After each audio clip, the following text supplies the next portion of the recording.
Are we being heard? Yes. Hmm? Yes, they say yes. Okay.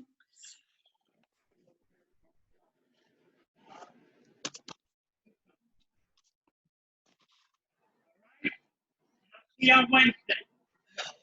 Right. 10, 11 o'clock.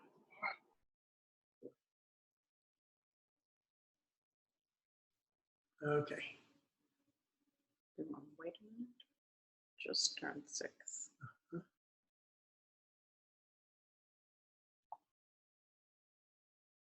Is Sarah ready for the story? Oh, of course.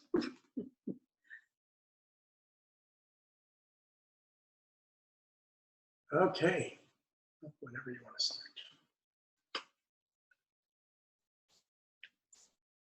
Okay, welcome everyone. I'm going to start this time. I think you all know who I am by this time. I'm Sandy Sasso, and I've been the storyteller for Havdalah.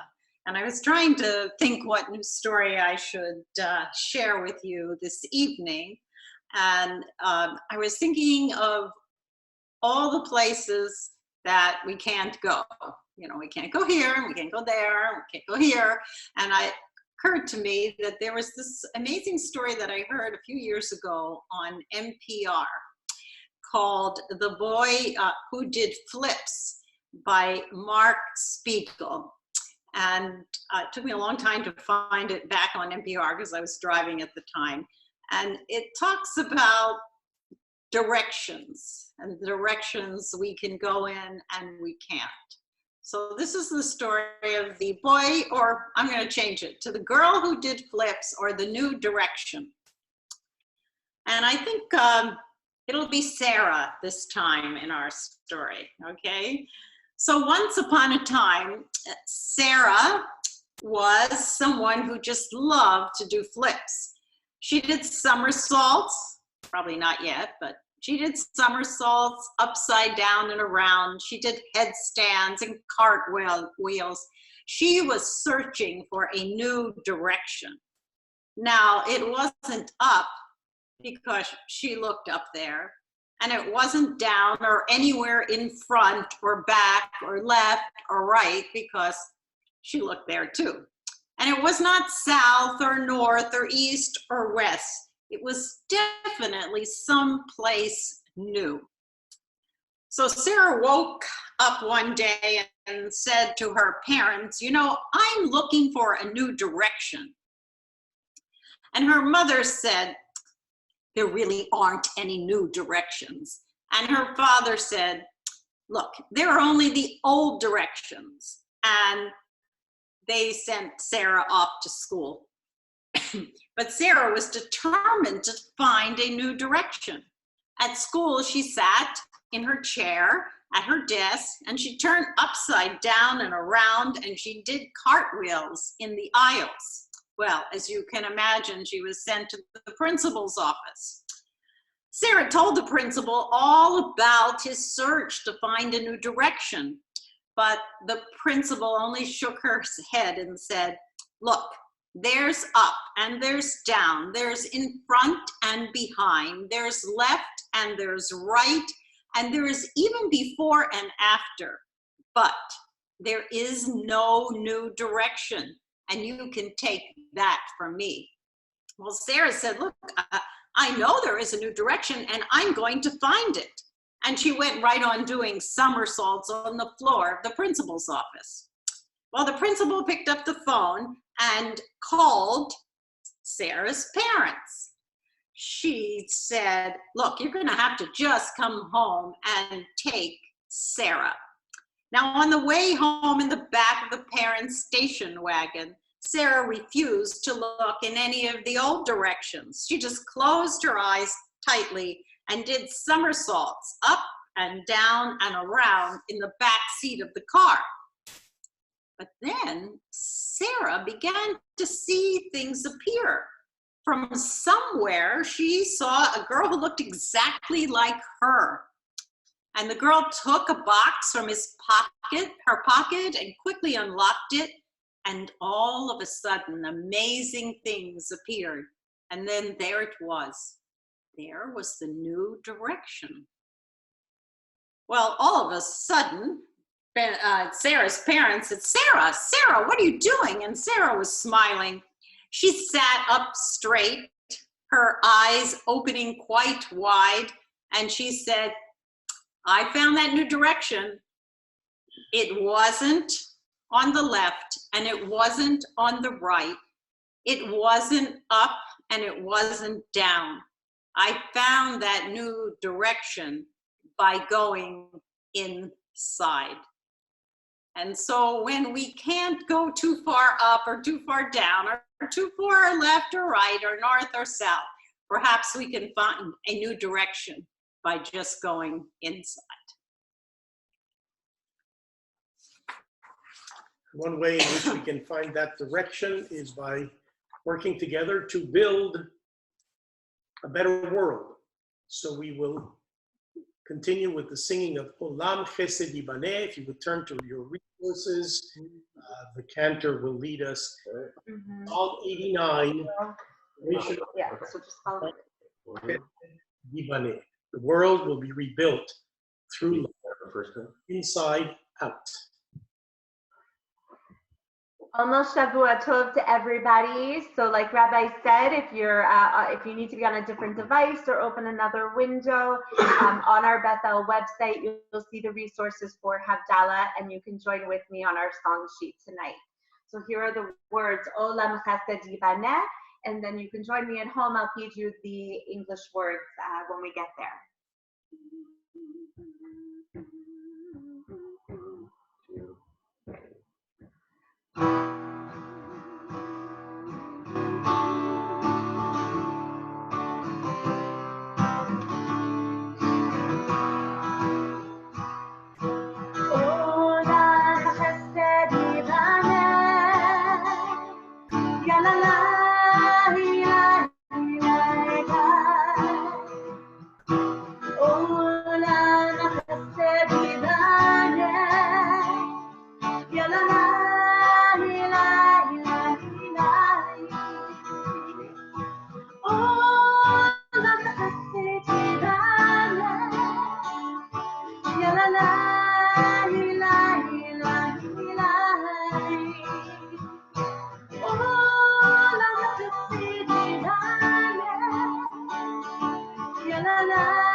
Here's the English. I will build this world from love.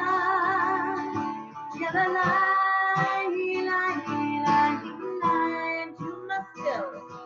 And you must build this world from love.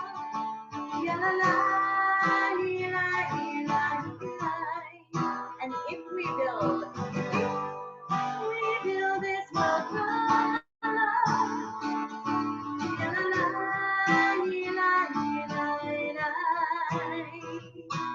then God will build this world from love.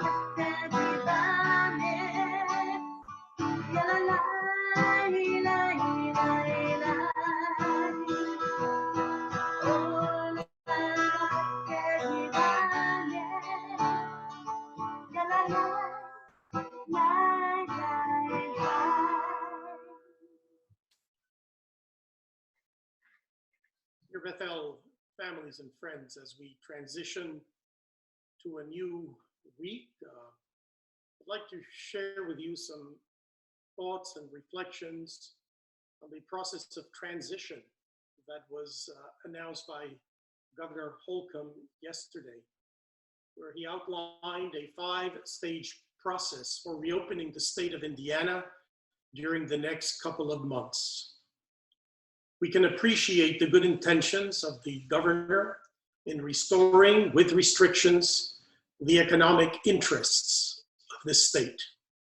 The recommendations concerning congregational religious gatherings are worrisome, arbitrary, and even risky. Over the past weeks and months, There has been nationally and locally a significant amount of pressure from extreme religious groups to allow for large gatherings. Misleadingly, it has been presented as a matter of religious freedom and the right to worship. As Jews, we regard the principles of health and the preservation of life as preeminent religious values. Uvaharta b'chaim, you shall choose life, and ve'ahavta lareha kamocha, love your neighbor as yourself, which was at the core of today's Torah reading. These are foundational values of Jewish belief and practice that link us to one another and override any ritual obligations.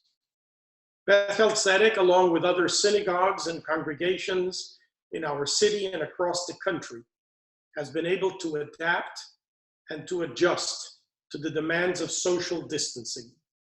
And I am confident that Judaism will thrive during this time and outlive the challenges of this crisis. We will keep faith with one another and make sure that we will return to face-to-face gatherings, services, and programs when it is safe to do so, and not in keeping with artificial timeline and numerical progressions. We will continue to look after one another and the interests of our synagogue lovingly, patiently, and faithfully. And we will heed to the best advice of science and of medicine. There is a text and a subtext to the governor's statement.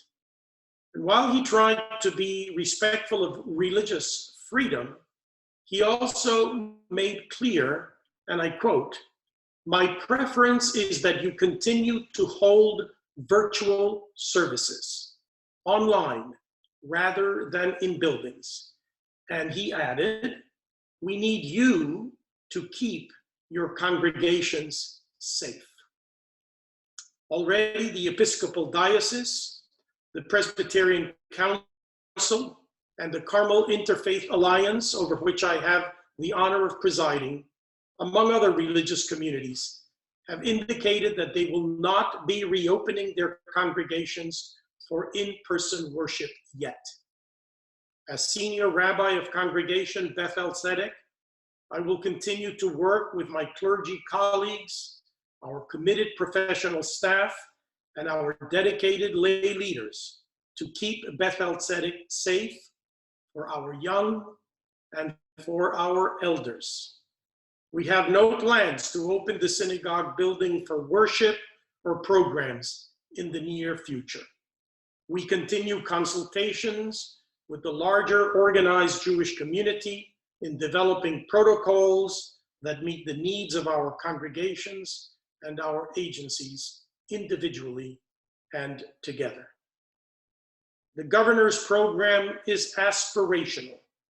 He himself has noted that absent a vaccine or reliable testing and therapy, it is questionable that we have conquered the pandemic. The state of Indiana has admittedly not yet met its testing goals. So for the sake of the welfare of our congregation, the Jewish community, and all our neighbors, our congregation will exercise caution, patience, and moderation in moving forward. As always, special thanks to our physicians, our nurses, our healers, our caregivers, our police officers and firefighters, our first responders, and all leaders and officials who look after our welfare through their efforts, their skill, and their altruism. And to all our teachers and parents and grandparents and children and families, as we experience and discover new ways of being faithful in community. I wish you a Shavua Tov. I wish you a week of health, of joys, and of peace. And we will now transition to the blessings of Havdalah as we move on to a new week.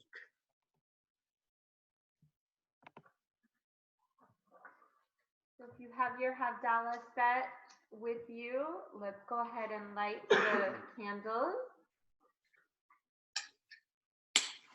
You can join me on the song sheet and the resources with the brachot.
Shavua Tov, everybody, and as we are about to count the Omer, I want to transition by taking a little privilege and wishing a Mazel Tov to my grandson, Ari Harold, who today would have celebrated his bar mitzvah, which we have, of course, scheduled for the future, but we were able to be with Ari at an appropriate social distance today as he was presented with a family heirloom talit that we hope he will cherish as much as we cherish him and love him and Levi and Darwin and Raven and all our family. So we count now the Omer as we move forward.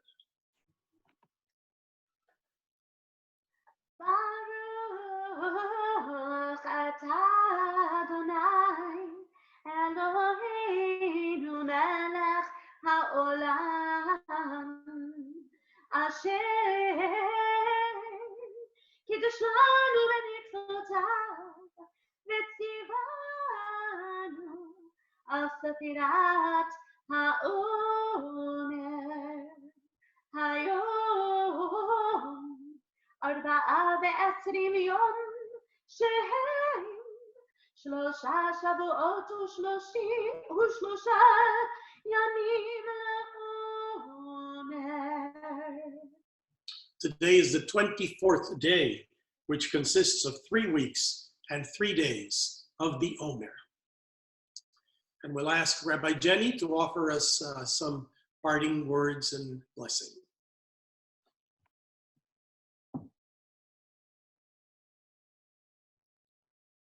Everyone. The number reminds me that today must be my Hebrew birthday based on the number of the counting of the Omer. So I am excited to share a blessing as can be traditional on a birthday. And on the theme of directions and on the theme of trusting our instincts and on Havdalah Re'echa, like to say, may we find our truest direction and intention and dig deep into our hearts. May we build the world with love and with chesed.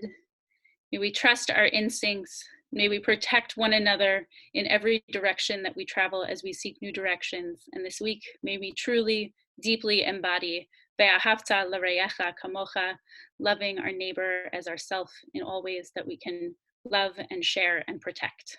Shavua Tov. Shavua Tov, and a happy birthday to Rabbi Jenny, which is coming up this week, May 7th, isn't it? Yep. Happy birthday. Yeah. My Hebrew birthday was, Shabbat was my Hebrew birthday. So. Today, next week is your civil birthday. Yes, Thursday. But Shavua Tov, it'll be a wonderful week. With Brad and in the social distancing and nearness of all your loved ones. Indeed. We'll look a lot like this. And be safe, be healthy, and be nice. Talk to you soon. Shavua Tov. Shavua Tov. Shavua Tov, everybody. Shavua Tov. Shavua Tov. It's all done. Healthy week. All right, we can leave now. We can leave. Who's surfing? Somebody parking, girls? Okay. Hear it.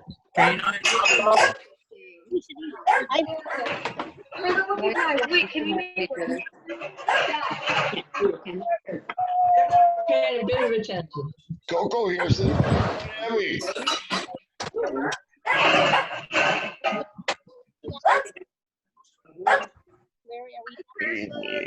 Yeah, I can leave. That's a